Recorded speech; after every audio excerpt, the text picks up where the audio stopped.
So the letter that Ferko wrote us and the letter that the Jewish man in Yiddish wrote us sort of crystallized that idea, and we decided to get out of there.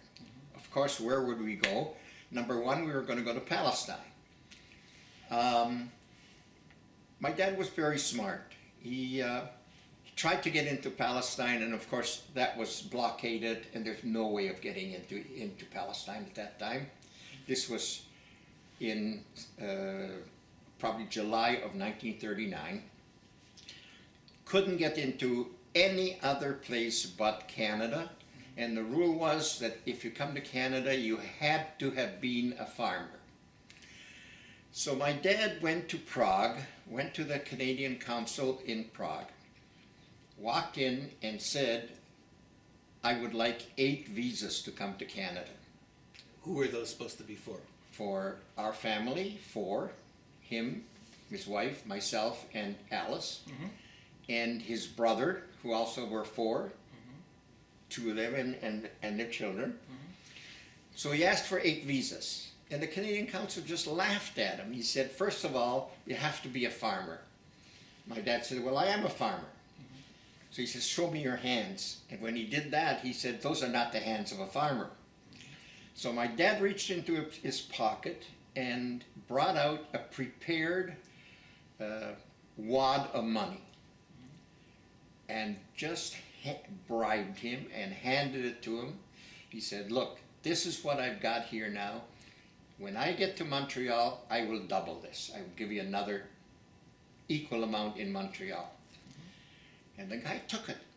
For some reason, other people hadn't done that, but my dad was prepared, and he took it and he walked out of there with 8 visas. He took the visas home and went to his brother and said, look what I got you 4 visas. And the brother said, that was Ludwig, he said, are you crazy? Why would we leave? This is a wonderful country. There's nothing wrong with it. I'm sorry there wasn't 1 month before. It was 6 months before. 6 months before what? Before we left. It was in early spring. And my So it was shortly after he got beat up? Yes. Yes and no, because we got the visa first. After you got beat up, we went and got the visa. Yeah. However, immediately after we got the visa, my father talked Ludwig into coming with us. Immediately after that, my dad ordered 2 large containers, the kind that you see on the boats now going to Japan and all over the world. And took 1 to Hlovec and 1 to Sered, and we loaded each one of them very, very quietly, so nobody knew about it, because we took our containers through that front door to the back, and we had them packaged by regular movers. For example, we had a very wonderful 48 place old Vienna plates and set of dishes. This set of dishes, yes. And not one single one broke. Everything, they were packed in such a way that I personally remember seeing the guy standing on them before he put the top on. It was in a wooden case, and standing on them to make sure that they were not movable inside.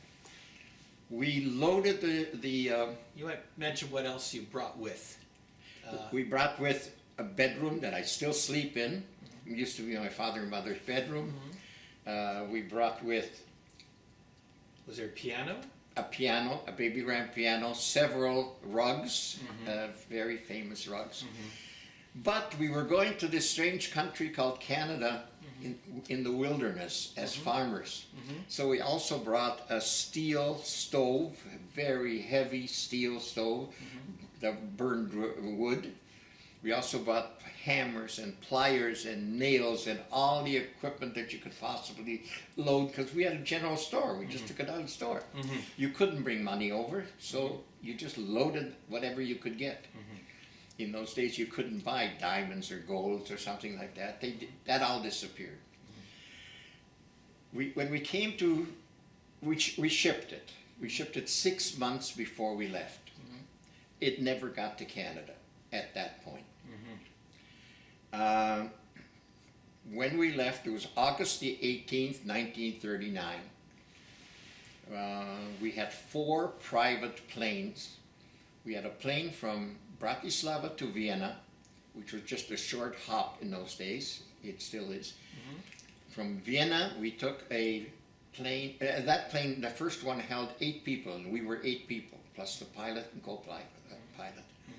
By then, by the way, Vienna was in the German Reich, because it was Right. after the Anschluss. And we got into Vienna, climbed out of our plane, went into the next plane, went from Vienna to Brussels, climbed out of our plane, went into the next plane, went from Brussels to the coast in the 3rd plane, and the 4th plane went from the coast to London, England. And we arrived in London, England the same day, the same night, very late at night, August the 18th, 1939. We were met by my 2 cousins who were in England since 1936. They put us up in Harrowfield, which is just outside of London.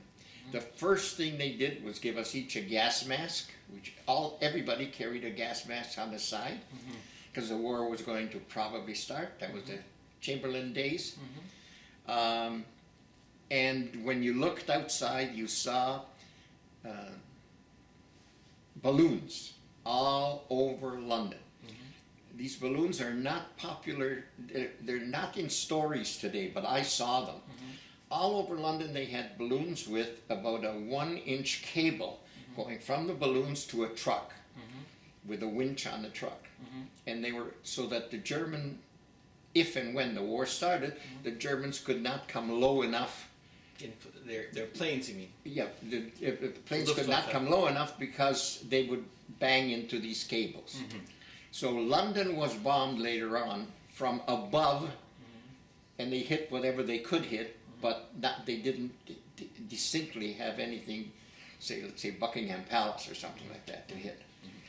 So we stayed in there from August the 19th to, we had a passenger ship going from Liverpool called the Athenia, and we had 8 tickets to get on the Athenia. We got to Liverpool on, I think it was the last day in August that it sailed. No, I'm sorry, it was 10 days before. And my young cousin George got pink eye, and they wouldn't let him on the boat. And they said either he stays in London or you all stay in London, but you can't get on the boat with pink eye.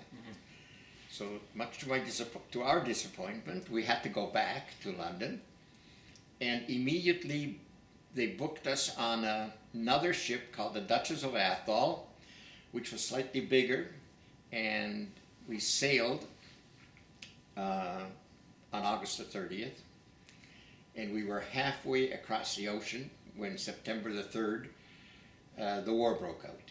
So we were on the ocean when the war broke out. We had 4 destroyers, 1 on each corner, and we crossed the Atlantic with 4 destroyers, and we were the last passenger boat across.